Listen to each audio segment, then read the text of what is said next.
Olá pessoal, meu nome é Anderson Vieira, esse é mais um vídeo aqui do canal e hoje finalmente chegou o dia de falar de alguém que vocês estão pedindo há muito tempo.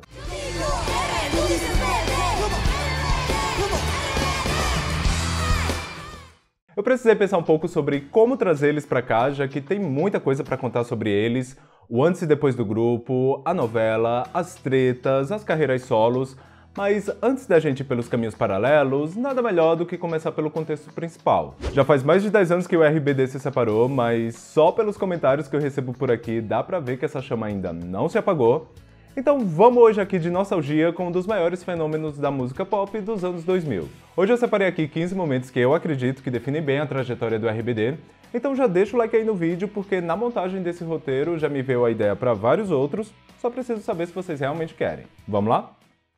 Uma coisa que eu já percebi é que muita gente é fã tanto da novela quanto do grupo, outros já são mais ligados apenas só na banda mesmo.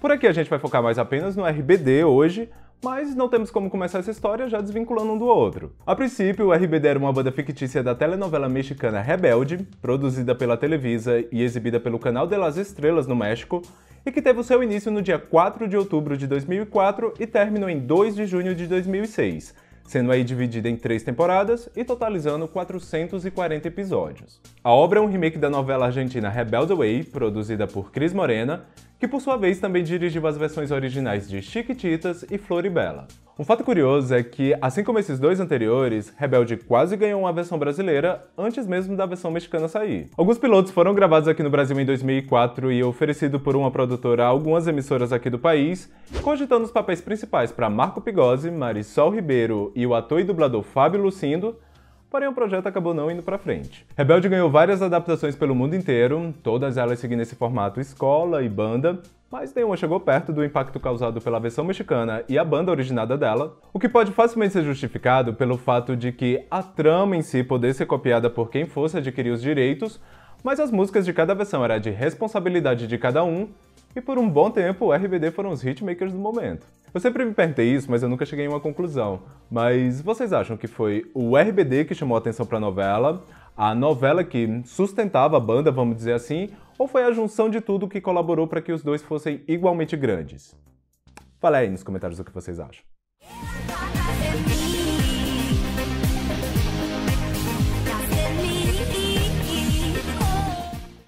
Como na América Latina nem todos os países possuem uma empresa que cataloga todas as vendas, tipo, qual foi o álbum mais vendido da semana passada em El Salvador? Ninguém sabe. Estima-se que as vendas do grupo estejam na casa dos 30 a 60 milhões de cópias mundialmente, tornando eles um dos grupos latinos de maior sucesso da história. Esse número provavelmente ainda seria bem maior caso já houvesse streamings naquela época, ou caso tivesse rolado alguns anos antes, quando a pirataria ainda não era tão forte, mas mesmo em meio a uma crise de mercado, os números do grupo chegavam às estrelas. Tanto que um ponto legal para destacar é que após a estreia da novela e do primeiro álbum deles, que logo de cara já foi um enorme sucesso, porém foi algo que foi crescendo e ganhando popularidade gradativamente, em 2005, quando o fandom já estava organizado e todo mundo já sabia quem era RBD, quando o álbum Nuestro Amor foi lançado no México, o disco recebeu em apenas 7 horas após chegar às lojas o certificado de platina por ter vendido mais de 127 mil cópias. Novamente, em apenas 7 horas. Foi em 2005 que Rebelde começou a ser exibida aqui no Brasil, mas nem mesmo esse atraso atrapalhou as vendas do RBD, visto que o Nuestro Amor bateu a marca de 1 milhão de cópias vendidas apenas aqui no país. Mesmo número que o álbum de estreia deles conseguiu previamente por aqui, com as versões em espanhol e português, que por falar nisso, nos leva diretamente ao nosso próximo tópico. Brasil e México foram facilmente os principais mercados do RBD, o grupo nunca necessariamente enfrentou uma barreira linguística para fazer sucesso aqui, mesmo cantando em espanhol, e como uma boa mina de ouro que o Brasil sempre foi para muitos artistas, em uma junção de agradecimento ao público com, obviamente, visão comercial, o grupo chegou a lançar exclusivamente para o Brasil a versão em português dos seus 3 primeiros álbuns, o Rebelde, Nuestro Amor e o Celestial. Uma coisa que eu lembro dessa época é que, por mais que tivessem sido eles mesmos que tivessem gravado as versões traduzidas, pra quem era fã, não adiantava. As versões em português não pegavam. Nos shows aqui do Brasil mesmo, eles até tentavam puxar o pessoal pra cantar em português. Acho que eles achavam que pra gente ia ser mais fácil, o que teoricamente realmente seria, Mas não tinha jeito, a gente ia lá e cantava em espanhol, tipo, parece que não colava em português. E vocês, preferiam qual? As versões em português ou espanhol? Eu já ouvi em algum lugar que, por conta da baixa adesão que as versões em português foram tendo com o passar do tempo, eles até cogitaram lançar a versão em português do Empezar desde Cero, mas acabou não rolando. Às vezes eu tenho a impressão de que os CDs em português vendiam tanto porque os pais iam comprar e acabavam escolhendo a versão errada. Porque, cara, eu não tenho a lembrança de nenhum fã do RBD que gostava mais das músicas em português. Talvez agora nos comentários eu conheça alguns.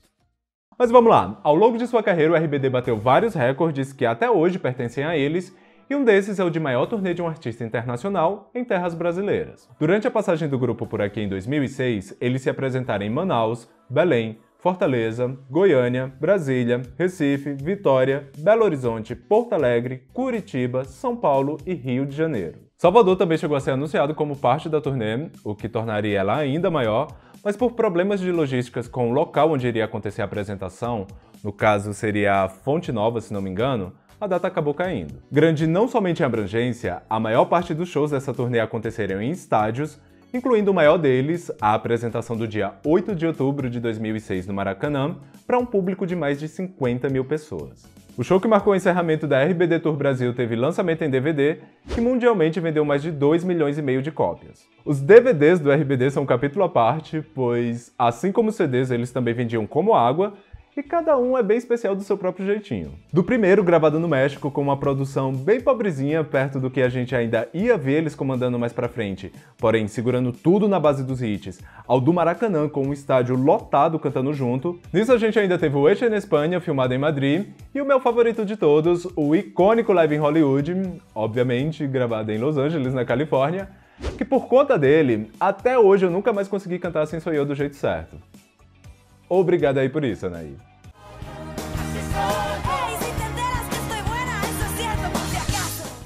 Falando em DVD, ainda temos mais alguns que foram gravados aqui no Brasil, entre eles o de 2009, lá em Brasília, que também rendeu essa foto aqui, hoje icônica, ao lado do presidente Luiz Inácio Lula da Silva. Esse show em Brasília aconteceu como parte do aniversário de 48 anos da cidade, sendo aí um evento aberto ao público e que reuniu cerca de 500 mil pessoas, se tornando então um dos 10 maiores shows internacionais que o Brasil já realizou.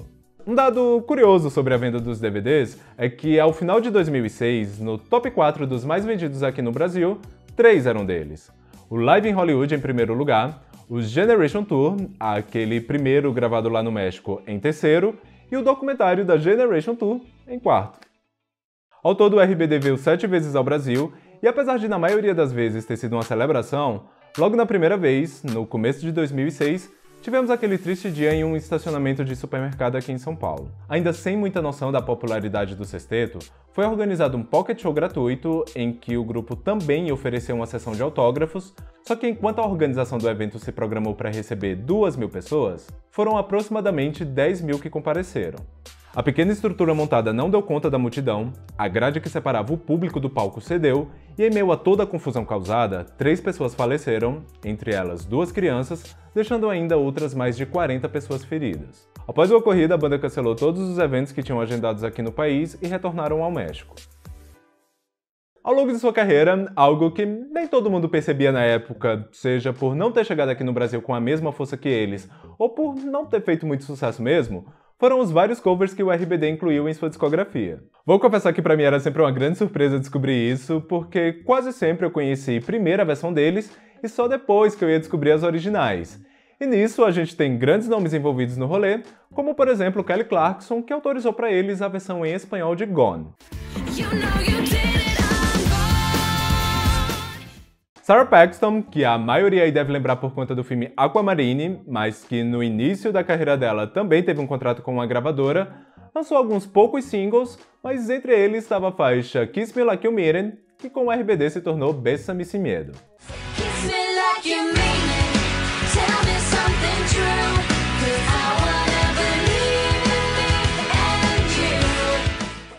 Até mesmo Hilary Duff, que na época do seu primeiro álbum já era um fenômeno no México, por aqui são poucos os que conhecem as músicas do Metamorphosis, que dentre hits como Come Clean So Yesterday, inclui ainda a faixa Little Voice, transformada pelo RBD em To Dulce Voice.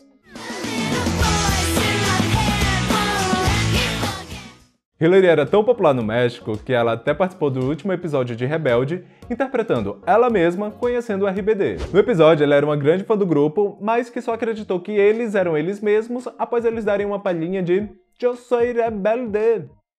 Reconhecidos por público e crítica, nos 5 anos em que eles tiverem atividade, o RBD colecionou diversos prêmios de grande importância, como o Billboard Latin Music Awards e o World Music Awards, sendo reconhecidos por 2 vezes no Grammy Latino, a primeira vez em 2006 com o Nuestro Amor e a segunda em 2008 com Empezar Desde Cero, em ambas as ocasiões na categoria Melhor Álbum Pop.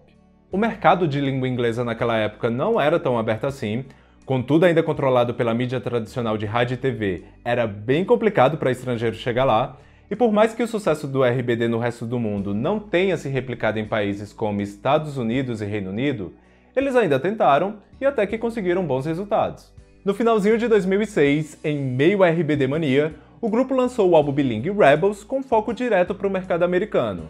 Dele foram extraídos hits como Tu Amor, Wanna Play, Money Money, mas apesar do disco ter batido a casa de 2,5 milhões de cópias mundialmente, nos Estados Unidos o disco alcançou apenas a 40ª posição. Engraçado notar que quando eles tentaram algo em inglês, a recepção do público americano foi ok.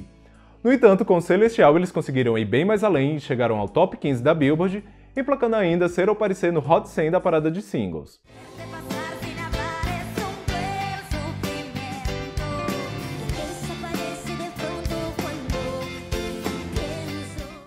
Após tantas conquistas, em agosto de 2008 o grupo anunciou a sua separação, decepcionando os fãs não só pela surpresa como a notícia foi dada, mas como todo o projeto de despedida aconteceu. Apesar de bastante coisa ter saído após o anúncio da separação, nisso a gente até incluiu o álbum Para Olvidar-te de Mí, a turnê de despedida do grupo foi motivo de descontentamento tanto por parte dos fãs, como até de alguns integrantes do grupo. Em uma entrevista, a Anaí falou que o problema não era nem exatamente o fim do grupo em si, mas o descaso como as coisas foram levadas, pontuando, entre outros, o fato de que eles sequer terem adicionado uma data da turnê de despedida no México, lugar de onde eles vieram e onde tudo começou, e o fato da Maitê não ter comparecido em grande parte dos shows. Aqui no Brasil mesmo, foram vários os shows dessa turnê na qual ela não estava presente, revoltando grande parte do público, mas pelo menos no show que foi filmado para o lançamento do DVD, ela estava lá. Sobre o fim do RBD, existia um acordo entre os 6 integrantes para que quando um não quisesse mais participar, já seria o suficiente para o projeto ser descontinuado. Quando o contrato já estava próximo de se encerrar, o Alfonso foi o primeiro a levantar a mão e falar que não queria mais participar,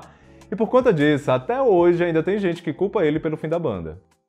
Mas bom, chegamos em 2020 e recentemente tivemos aí algumas novidades que, por mais que pequenas, foram o suficiente para reacender o brilho no olhar dos fãs que há anos esperavam qualquer novidade que fosse. No final do ano passado, os 6 integrantes do RBD finalmente se encontraram novamente e, sabendo do impacto que isso ia causar, publicaram ao mesmo tempo em suas redes sociais uma foto se abraçando. As teorias rolaram a mil, mas não levou muito tempo para que as fanfics criadas automaticamente na cabeça do pessoal fossem gentilmente desmentidas. Pelo Twitter, Alfonso fez questão de frisar que aquele era apenas um reencontro de amigos e nada além do que isso.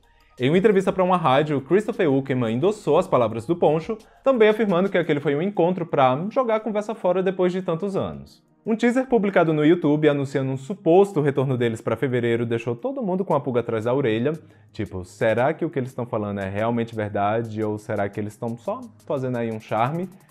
Mas, como a gente já chegou em março e nada aconteceu, o que tudo indica, o que eles falaram era realmente verdade. Muita gente acreditou nesse teaser por ele ter sido publicado em um canal que muita gente acredita ser o oficial do RBD, mas eu não tenho tanta certeza assim se ele é mesmo. O que eu acho que aconteceu ali foi que algum fã conseguiu bular as regras e conseguiu aquele símbolo da nota musical, o que denota uma página de artista aqui no YouTube, e acabou subindo aleatoriamente o que ele conseguia. Tipo quando o pessoal sobe as músicas deles no Spotify e depois a gravadora vai lá e derruba, sabe? O que rola de diferente aqui no YouTube é que nem sempre a gravadora derruba o vídeo, mas acaba só pegando a monetização pra ela. Digo isso até porque o produtor Pedro Damian, que produziu tudo, já falou que o material deles não está disponível nas plataformas por impasse com a detetora original da marca Rebelde. Posso até estar enganado, já que de alguma forma a discografia deles está atualmente disponível na Amazon Music, mas no mês passado o próprio Christopher confirmou a mesma coisa que o Pedro falou, o que é no mínimo estranho, visto que o intérprete também tem direito aos lucros gerados assim, e pelo visto ele nem tem consciência disso da Amazon. Mas é aquilo, né? Nunca diga nunca. Bom, pessoal, espero que vocês tenham gostado desse vídeo. Demorou, mas saiu. E se você gostou, deixa o like, se inscreve aí no canal se ainda não é inscrito, compartilha aí com o pessoal, aquele esqueminha, beleza? Por hoje é isso e vamos nessa.